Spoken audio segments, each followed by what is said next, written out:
So today, I'm here to tell you some fundamental truths about what is happening in the Senate and in our country.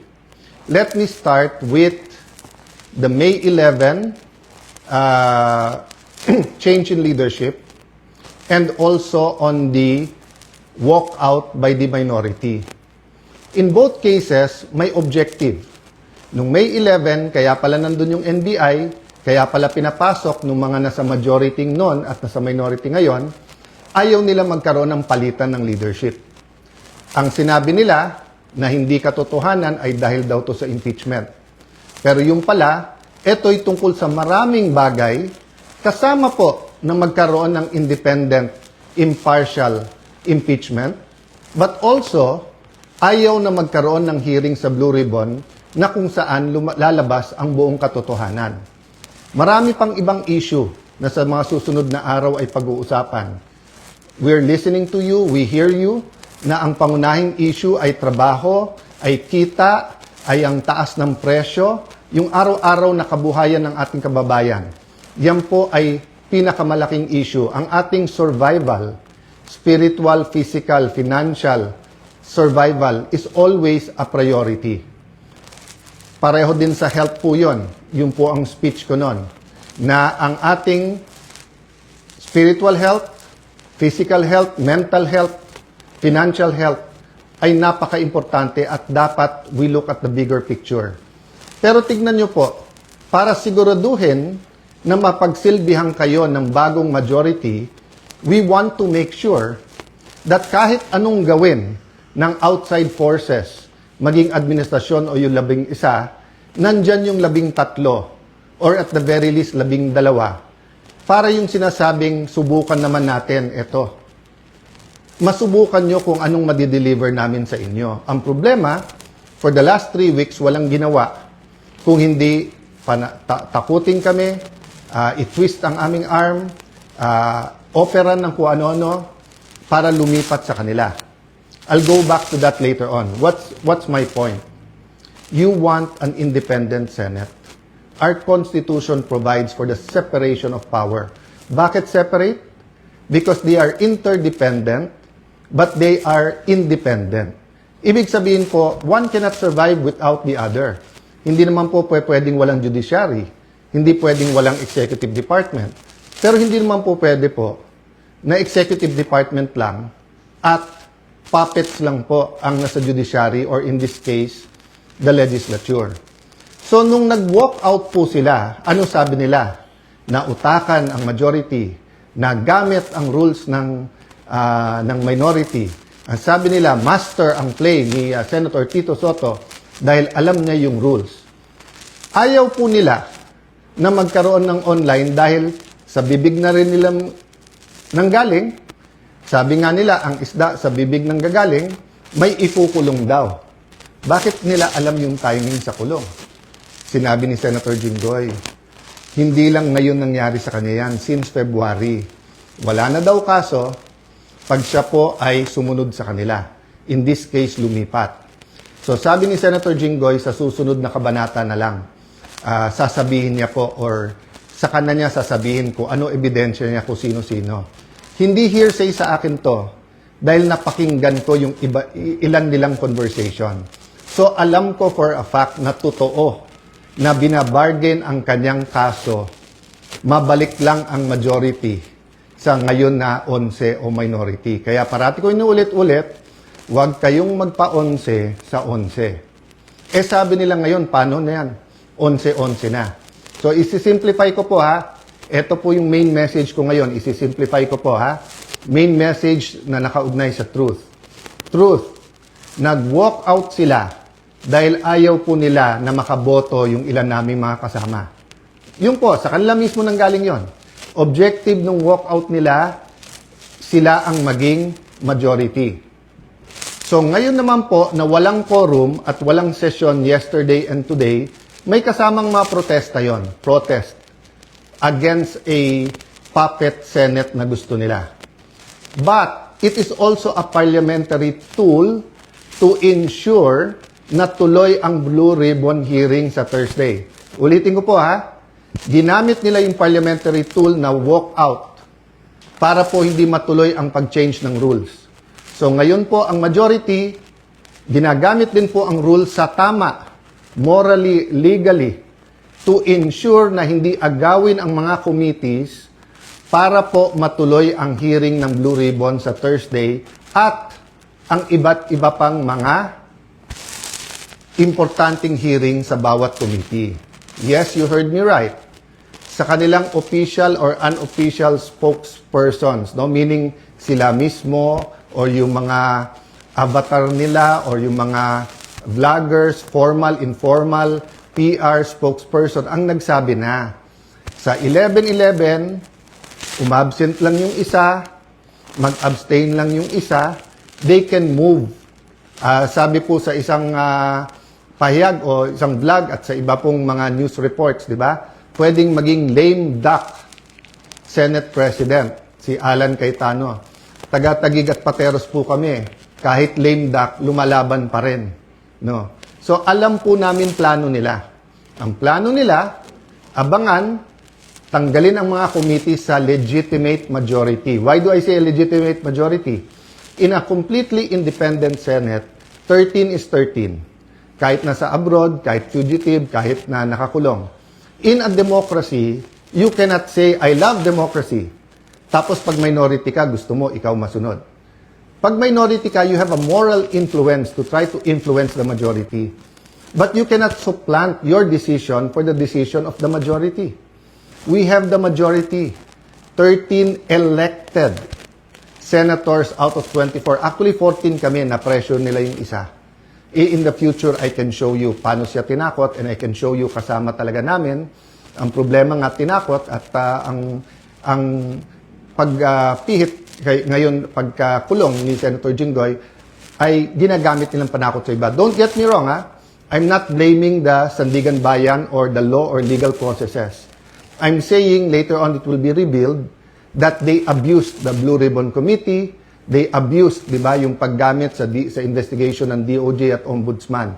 I won't go there right now because I want everyone to fully understand the situation. The situation now is that we want an independent impeachment. Magaganap po yan. Walang mga scheme, sinister plot. Basta kung anong ebidensya, lalabas yung ebidensya, and I will correct kung totoo yung reports about one senator na pag sila daw majority, malalatag nila ebidensya. Hindi po. Ang prosecution dapat ang lumatag ng ebidensya nila to convict. Ang defense ang dapat lumatag ng ebidensya nila para ma-acquit. Ang senator judges ay dapat mag-examine ng mga ebidensya. Okay? So, in accordance with the rules, and there are rules of evidence, so people will be able to judge us. So, that's one important thing, the impeachment. The other important thing is yung ekonomiya natin, presyo. So, in the next few days, we will be announcing to you the hard work that we're going to do in the different committees to help address inflation, to help address ang problema sa production sa agriculture, to help address yung mga walang pera sa pagpapagamot. After summer, pasukan. To help address the problems of K-12, to help address the problem ng mga gustong mag-aral, hindi makapag-aral. There are many, many other problems in between that. Sa kabuhayan, marami sa ating mga kababayan sa Middle East may problema sa trabaho or sa kita. Marami sa ating importers sa taas ng dolyar ngayon, nahihirapan. So, napakaraming problema. But if we allow the flood control issue, the biggest corruption issue in our history, to go unchecked, let me throw you this question. Alam niyo na ba kung ano talaga ang scheme o scam sa flood control? Ilan ba talaga ang ghost? Ilan ang hindi ghost? Ilan ang substandard? Bulacan lang ba? O maraming lugar sa ating bansa? Senador lang ba? May congressman? May cabinet member ba? May mastermind ba o wala? Ano yung real numbers? Sa 1 trillion a year, sa 2023, 24, 25. Ano ba dyan ang tama? Ngayon ba? Wala na bang corruption ngayon sa infrastructure problems? Kamusta ang ating flood control? Pag umulan ba ng malakas ngayon, makakasiguro tayong hindi babaha? So, ang dami pong tanong. Hindi po ito masasagot kung wala tayong independent, impartial na hearing. May hearing ang ombudsman, may investigation at hearing ombudsman at DOJ. But what about the Blue Ribbon Committee? We gave Senator Lacson a chance. Napakatagal yon. Kayo na magkwenta ilang buwan o isang taon, di ba? So, Senator Marcoleta had one hearing. Pipigilan natin yon. Witnesses. Pag nandyan na yung witness, matetest natin. Kaya hindi ako nag-judge. Pag nakita ko sa press con, of course, I'm intrigued. Of course, I listen. I do a little bit of research. But until matesting yan sa cross-examination, dun pa lang ako maniniwala at ibabalandra ko po yan or isa side by side ko sa mga existing na ebidensya. So again, ulitin ko po ha, kailangan tignan po natin nangyayari sa Senado sa mas malaking konteksto ng katotohanan. Gusto ba natin na ang Senado ay maging kasangkapan, ay gamitin, no? Para ilabas ang totoo? O ito ay kasangkapan para itago ang totoo? Is the Senate for truth or not? Now, it's quite unique if you say that the number now is 11-11. So, what's important for me is we don't have a puppet or dependent Senate. And what's important to me is that on Thursday, matuloy ang Blue Ribbon and tumuloy-tuloy yung iba't ibang mga committee. So, we will keep you updated. There are many questions, there are many issues. Sa mga kapatid natin sa media, send your questions sa akin, MRO. This afternoon, I might answer some. If not, tomorrow, Thursday, Friday, I will be answering one by one all of those questions. But for today, I want us to all ask, hindi ba when we passed the 1987 Constitution, ang isang basic principle doon, katotohanan. Di ba nung nagkaroon ng EDSA 1 at 2, katotohanan. Pinakamalalaking skandalo sa buong mundo, Watergate. It's about truth, katotohanan. Ngayon, lahat ng propaganda sa Iran, sa Israel, sa US, presyo ng langis. Hindi ba ang isang issue dyan, katotohanan? Ano ba ang truth tungkol sa lahat na to? Ang corruption sa ating bansa ay hindi mabibigyan ng lunas kung walang pagbabago. At walang pagbabago kung hindi tayo magsisimula sa katotohanan. So I challenge all senators, both from the minority and majority, what's more important to us? Position, wag mabanggit yung pangalan natin, wag tayo makasuhan, malapit tayo sa administrasyon, 2028 may ambisyon. If you say you love the country, then why not fight for it? And you know, you may say a lot of things about Senator Jinggoy. You may talk about his past. But I will reiterate, I am a witness. Narinig ko yung mga offer sa kanya. Wala ka ng kaso, wag ka lang kakalas. Nung una, wag ka sumama dyan kay Senator Loren. Ngayon naman, kumalas ka at join the minority. The minority senators knows this. So stop lying. You know this. Some of you are using it in talking to us. Oh, sabi ko naman sa inyo, no? Pumili tayo ng 13, I'm ready to go anytime, any day. Basta't may 13 na. Show me 13, wala nang problema. Ang pakiusap ko lang, let that be 13 that are fighting for the truth. So that the truth can finally set, all Filipinos free. Kanina po, yung verse na ating pong binanggit, yung nagsasabi na, therefore you will know the truth and the truth shall set you free.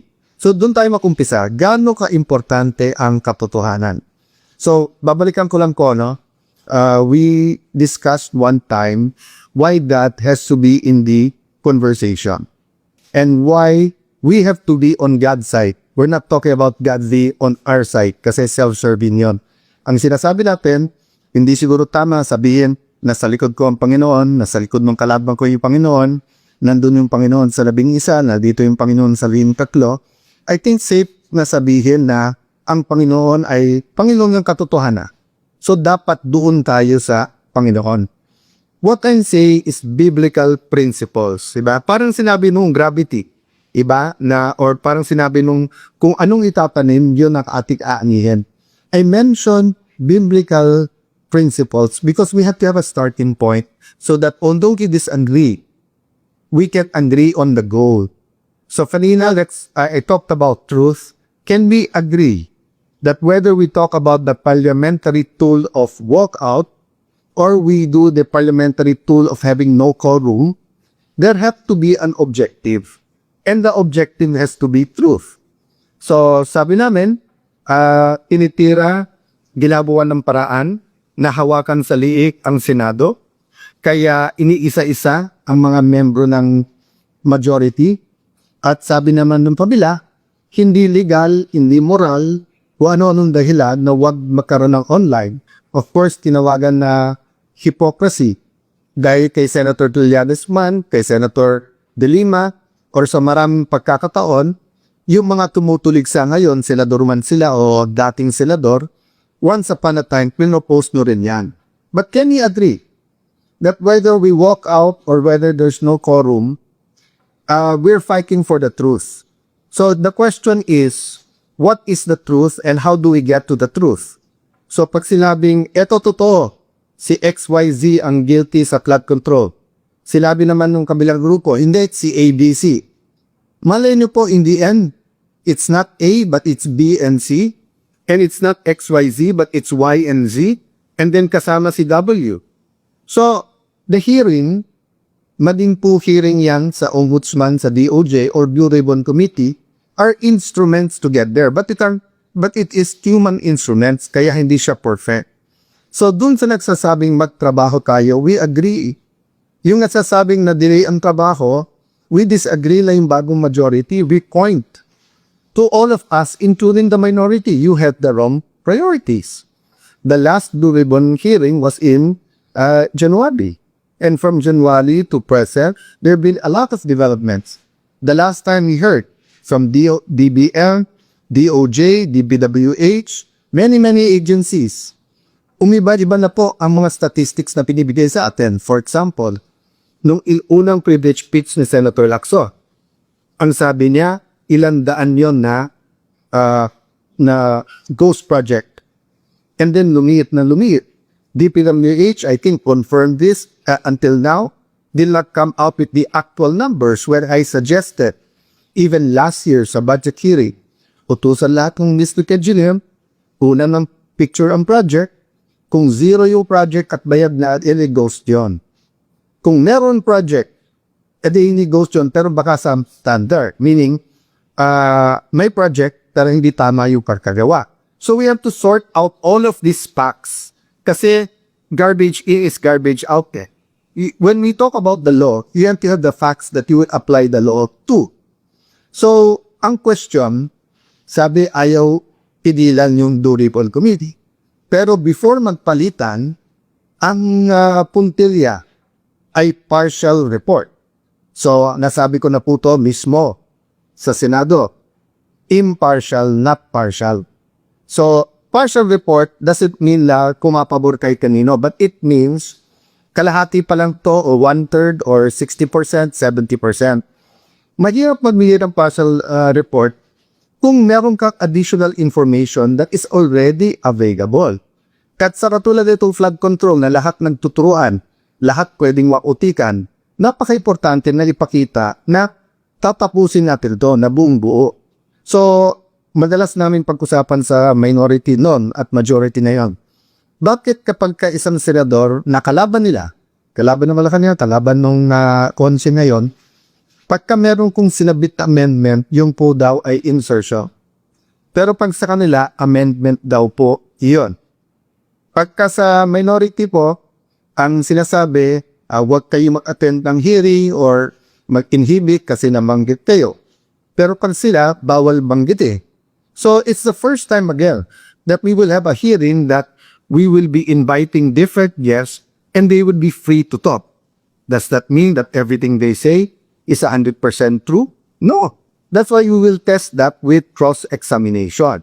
But we have to hear our people and follow the evidence, no? So, ulitin ko po, we're talking about the truth. For so long, ang pinag-uusapan yung impeachment ng Vice President of the Philippines, Sara Duterte. Yung unang untrue o yung unang kasinungalingan ay kami daw po ay nag-take over bilang majority at in-install ako para daw i-dismiss yung impeachment, para daw maging partial sa impeachment. Nakita nila po yung ebidensya. napakabilis ng pagkilos, napakaayos po ngayon, pati sa pagbigay ng summon, sa pagsagot, yung schedule, ayos na po, sinunod natin yung schedule na pinopose kay Senator Soto. There's no question that we're going to have that impeachment process that everyone is asking for. Question, yung mga bishop po, yung mga business troop, yung mga school groups, humingi ba yun ng apology? Di ba, ang binigay nyo, resign ka agad. Resign ka agad, may judgment na kaagad. Pero ngayon nakita nyo, iba. So, hindi pa tapos tayo sa first issue where we prove you wrong. Hindi pa kayo sorry dahil mali ang pananawagan nyo, may bago na naman para mag-resign.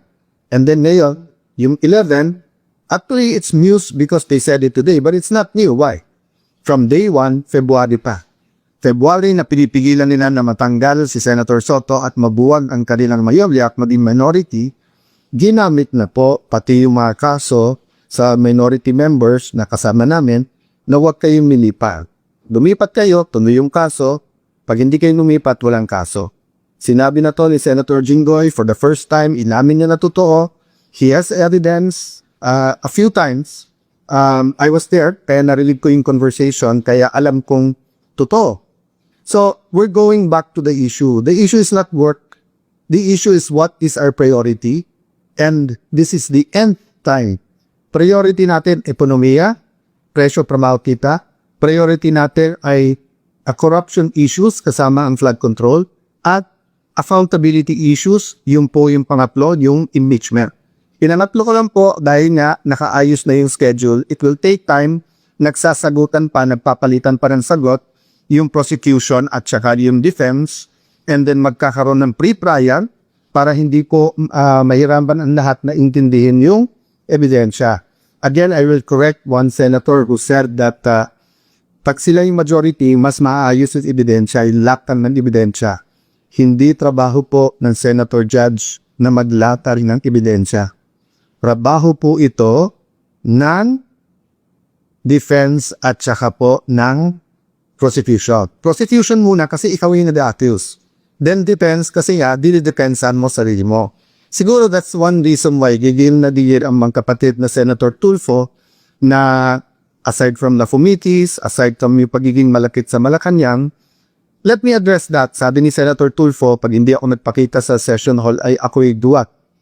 Ang kaduwagan po ay nanuugat yan sa ano ba ang purpose at trabaho mo. Diba? So for example, kung ang trabaho mo ay magtanim, pero bumabagyo, grabe po yung kidlat. Di tayo mo bumawala kidlat kasi it's not a matter of tapam, magtatanim ka na, tamaan ka man ng kidlat, di ba? So, ganun din sa sundalo. Hindi natin isusubo ang sundalo natin sa mga bagay na suicide ang mission. Pero ipangtanggol ang bansa at mamatay para sa bansa. Hindi lang sundalo, dapat pati kayong mga senador. So, yung hamon mo, magpakita ako kung hindi tiduwa. Para po rin sinabi ang bawat senator, ikaw, maging independent ka o hindi, duwag ka. You know, this is not a radio or TV program. This is not entertainment. This is the Senate of the Philippines. So we have to be more professional.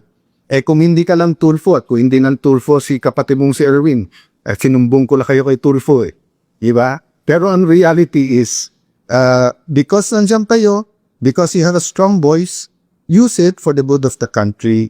There are also issues facing you. So you ask Joel Villanueva, you ask Jingo Estrada, you ask Chis Escudero to face it squarely. So face the issues also squarely. Wag yung itigilan natin yung Blue Ribbon na committee and then gagawin natin personal yung lahat ng issues. There are issues facing all of us. Pati ba naman Senator Tulfo, lahat na nung pinapay, binintan nyo sa amin. Nung panahon ni President Duterte, kampi kayo sa drug war. Ngayon naman, balikta. Tapos lahat ng pinatay, sinisin nyo.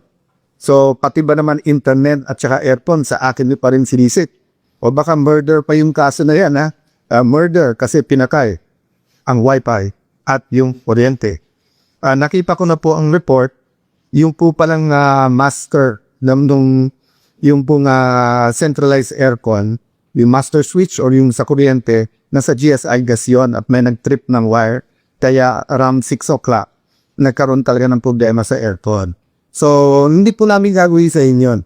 I've always treated you well, whether I'm close to you or not, whether you're in the minority, majority, and I will continue to treat all of you well. But kayo ang namimersonal, because kami, it has been one issue after the other, di ba? Hindi kami ang nagpakasok sa MBI sa Senado, yung May 11. Hindi rin kami ang kumuha ng NBI na fully armado na pinaikutan ang Senado tapos kumasok pa sa Senado noong May 13. Hindi rin kami ang nag-walk out. So you keep saying fresh start.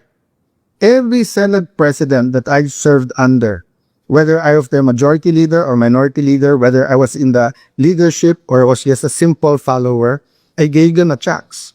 So let me ask the 11 majority who's asking me to resign up. Kahit na isa chorus, binigyan mo ba ako ng chance? So let me go to the bigger issue ngayon. Yung pong dignidad, yung pong karamana, yung pong honor ng Celia. Symbol matters. Nabanggit ko po to before. Why do we get angry pag bilastos ang ating flag? Bakit pagka hindi tumayo, pagka kumanta tayo ng lupang hiniram, ba't natin sinasabihan ng antapo? Bakit po ang Kristiyano man o Muslim, pag hawak yung Biblia o hawak ko ang Quran, ayaw natin po na, pwede mo sabihin, papel yun, mga pahina lang yun. No. But to us, those are holy books, diba? To the Muslim, the holy book is the Quran. To the Christian, the holy book is the Bible. So it's more than just a piece of paper, whether softbound or hardbound yun. There's a symbolism that matters. So, na-shock ako sa sinabi ni Senator Lacson. Na-shock ako dahil yung naming isa walang comment sa statement ni Secretary Remulla. Because napakaganda na ng usapan namin, first with the CIDG through informal and formal channels that susubo naman si Senator Gildoy, danalin namin doon. And then afterwards sa labas, then nung dumating si Secretary Remulla, sabi niya, sige, kasi nga yung pamilya medyo, they didn't to huddle kasi nga medyo emotional na. Pero kamdating sa hallway, bago. Diba? At sinabi ko dun sa hindi nakakalam dahil dun sa mga bata pa, masalimuot pero malalim ang history ng Senate ng Philippines. All parliaments, for that matter, parliaments in the past have been attacked by kings and queens, by president, prime ministers, by dictator, by tyrants, but even by the most democratic leaders. That's why may mga privileges. So in the case of former Senate President Juan Ponce Enrile, dalawa lang ang posisyon noon, panahon ni President Cory. And everyone knows, at pasensya na po sa pamilya ni Senate President Salonga at President Cory, in our conversation, minsan nasabi ko, panahon ni Cory, panahon ni Salonga, I meant to say yung buong pangalan, but it was, a fast and a biglang term Kasi ibang kibay pag-usapan namin ni Secretary Remulla, who's a friend? That's why they try to keep it civil. But nung sinabi niyang doon mismo sa hallway, i-aresto, it's not about Alan. It's not about Jinggoy. It's not about what they can do. Na-shock din ako nung sinabi niyang, you lost that right when may nag-state. Okay, first of all, it's not Alan's right or the Senate President's right. It is the right of the Senate of the Philippines. The Senate of the Philippines is different from the 24 senators and the SP. I never claimed to be the Senate. Diba? The Senate is the Senate. And it's a co-equal branch. So ang hinihingi ko naman lang sa lahat ng law enforcers, huwag yung bastusin ang Senate. Bastusin niya si Al Cayetano Cofina, tabo lang naman ako Diba? Ganun din, diba? When they criticize the President, huwag naman yung office of the President ang babuhin natin. May prestige tayo, but let's hold certain things sacred. Yung ang religion na hindi tayo pare-pareho ng paniniwala, nagbabatian tayo, diba? Parang nakita ko si Brother Robin, sinasabi ko sa kaya, Assalamualaikum, which is a greeting sa ating mga kapatid na Muslim. Pag may mga special occasion like sa Eid, babatiin mo ng Eid Mubarak. At minsan, this last time, siya pa dumati kasi nga po ano ng issues na nangyayari that day na alimutan ko. So we honor each other and symbols matter to us.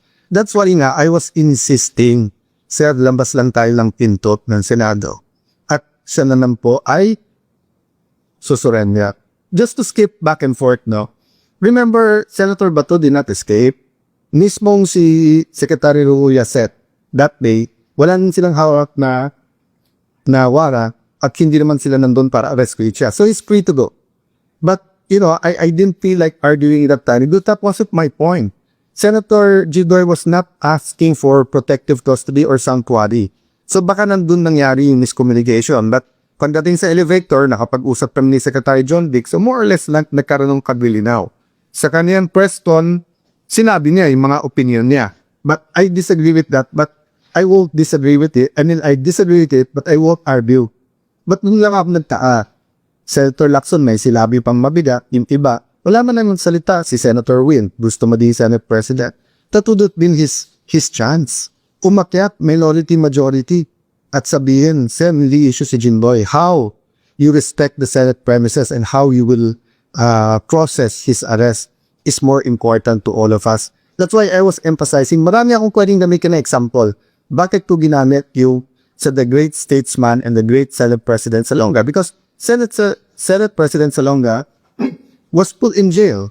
He was injured in Plaza Miranda. Former Senate President Enrile, he wasn't Senate President yet then, was Minister of National Defense. He issued some of the arrest orders.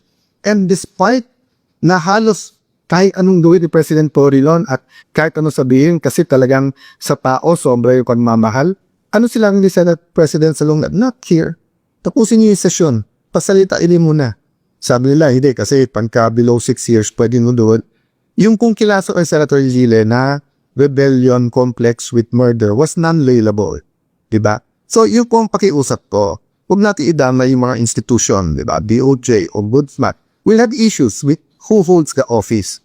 But we have to be mature enough, rational enough, professional enough to protect the image, to protect the dignity of these institutions. So, sa amin ni Senator Lacson, ng minority, hindi daw nila pinitigilan po yung hearing sa first take. But if you look at their statements, isa na lang mauhan nila o mabawa sa amin, they can get na pumikis na. Now, whether sila nagsabi niya o yung unofficial spokesperson. I received a letter today from Senator Lacson, belated happy birthday. Sabi niya, I drink in every year kasi ka-birthday niya, ang mom ko, at ka-birthday niya, then si dating governor at ngayon vice governor Singson na Ilocos Sur. So magkaka-birthday yung tatlo, kaya natatandaan po pareho. So kahit na magkaiba kami ng opinion, bilabati ko yan parate. So sabi po ni Senator Lacson, this refers to the notice of the night hearing of the committee of the Blue Ribbon Committee. But the last paragraph, second to last, I raise this matter as it is determinative of how the committee can legally constitute a forum, entertain motions, or validly ask questions during the scheduled hearing, among other concerns. So, tinatanong niya kasi kung constitutory na dahil wala kang mga membro yung minority. Pabulit-ulit po kami sa Section 19 ng rules. Nakita niyo na po yan, nabasa na ng marami, napag-usapan na yan, na habang wala pang kapalit, sila pa rin. Pangalawa po, ang majority, madalas magbasa ng maglagay at basahin po ang chairman, vice chairman, members. Until our last session, ni isa na committee, hindi naglagay yung minority. Di ko alam kung talagang sila ginagawa lang sadya or talagang naniniwala sila. Kasi sabi nila, isang araw lang daw ako, isang linggo lang. I agree with them. I don't agree na isang araw lang, but I don't know. From the start, I told everyone, I leave it up to God. I'm at your disposal. Magpakita yung 13, alis sa Urya. Diba? It's a walk of faith. Walking dead niya eh. Bakit? Kasi from the start, target ibalik sa kanila yung 13. Whether it's Will Gatchalian, whether it's Tito Soto, kung sino man sa mga kaganang-galang na senador sa minority, kung may kapanggap-tanggap sa kanila sa amin, 13 o wala, nasa sa kanila yan. Diba? But ang point ko is, kayo ang hindi nagbasa ng membro nyo. Then sasabihin nyo, ba't hindi nagkatalaho? Tapos pag man-schedule ng hearings, meron naman nag-hearing na yung mga Baykabel, nag-hearing. Yung Ways and Means, nag-hearing. Hindi naman kayo nagtanong kung bakit walang minority. Bakit sa Blue Ribbon, marami kayong tanong. Diba? So, ang importante dito, lumabas yung totoo. Kaya nga iringgita na lahat ng membro ng minority, lahat kayo welcome. Napaka-importanting hearing ito. Sana hindi isang hearing lang. Napakaraming ibang issue. We have to tackle it one by one. Yun po sinabi niya tungkol sa hospital bill, no? Senator Subiri, kaibigan ko na madalas, even after the walkout, bumaba siya, sabi na walang personalan, we're all okay. So I won't take it personally, but if you remember, Senator Subiri, that has been on our agenda, I think, for at least last week, but I think more than that. Kahit ilang beses pag nagre-recess tayo, bumababa ako at tinatanong ko kay Senator Soto, kay Senator Risa, kay Senator Lacson, pwede na may take up to, minsan okay, minsan bukas na yan. So, kayo naman ang nag-walk out nung last Tuesday. Willing na nung kami na i-take up yan. Lahat is aside namin, we're ready. So, wag yung i-whiskey bintang one-sided. You're talking about the generals, I feel bad for you. I'm looking for a solution. But remember, kayo nagsabing wag nang basahin kasi hindi pa kumpleto yung CA because nga 6.5, 5.5 of the 12 members, hindi tayo magkasundo kung 6 or hindi tayo magkasundo kung 6-6 or 7-5 muna kasi question, sino maghahati, di ba? Kung ako lang masusunod, sa first day pa lang, niname ko na lahat ng CA. So, dun sa mga nagiging casualty ng hindi pagkakaintindihan ng majority-minority, let's be man enough to say, we're all at fault here. The whole Senate is at fault here, the minority to majority. Pero yung inyong messaging, drama, na playbook, na kaya walang trabaho, kaya magulo, ginugulo nyo kami. Ginagamit nyo Malacanang para guluhin kami. Apo sasabihin nyo, magulo ang Senado. Sino ba nagpagala ng NBA dyan na naka-full battle gear, di ba, na may mga gamit na gano'n? So, guys, I'll continue to give you, and addressing myself, the Filipino people who are watching now, I'll continue to give you the inside story. Tadi na, and I invite the other side to give the inside story, see, the context, di ba? That is important in how we make decisions.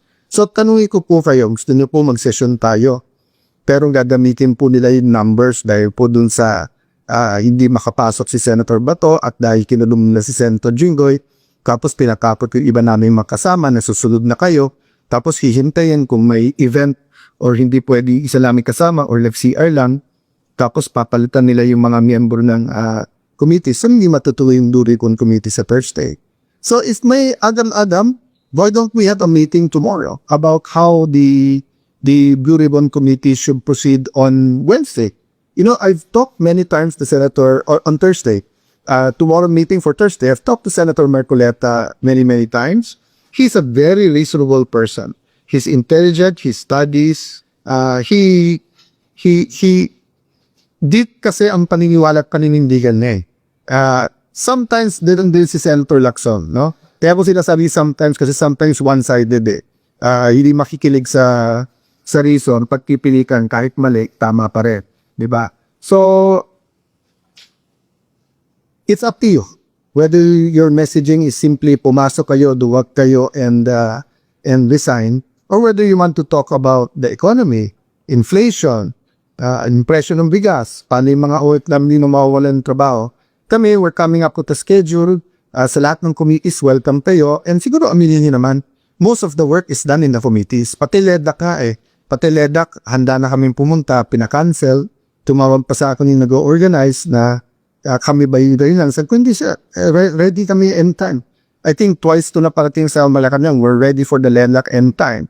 Ang problema, naglalabi nga yung 11, yung minority na huwag pumilos ang Malacanang na any kind of recognition ang masama. Wrong information pa bibigay. So kung may nakikilig sa Malacanang, we're not your enemies. Many people, may it be in the cabinet or may it be in the 11 minority, ay namuon say giving you, they want us to fight because sila ang may beef sa amin. Kami, we want the truth. We want to work together to address inflation, address poverty, address corruption, address accountability. So again po, ito po ang inyong likod, si Alan Cayetano na papaliwat, nagbibigay ng konting liwanag sa mga pangyayari.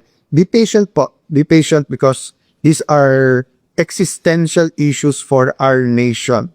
And a nation divided will fall, but a nation na mas malaki pa yung ninanakaw kaso sa ginagamit sa tao will also not rise, di ba? So an independent Senate will be at your service. Pero ang Senate na hawak sa liig ng Malacanang at ang Senado na takipan, ang mangyayari po niyan, mas maganda o singbigat lang ko yung tahimik or quiet or silent na Senate.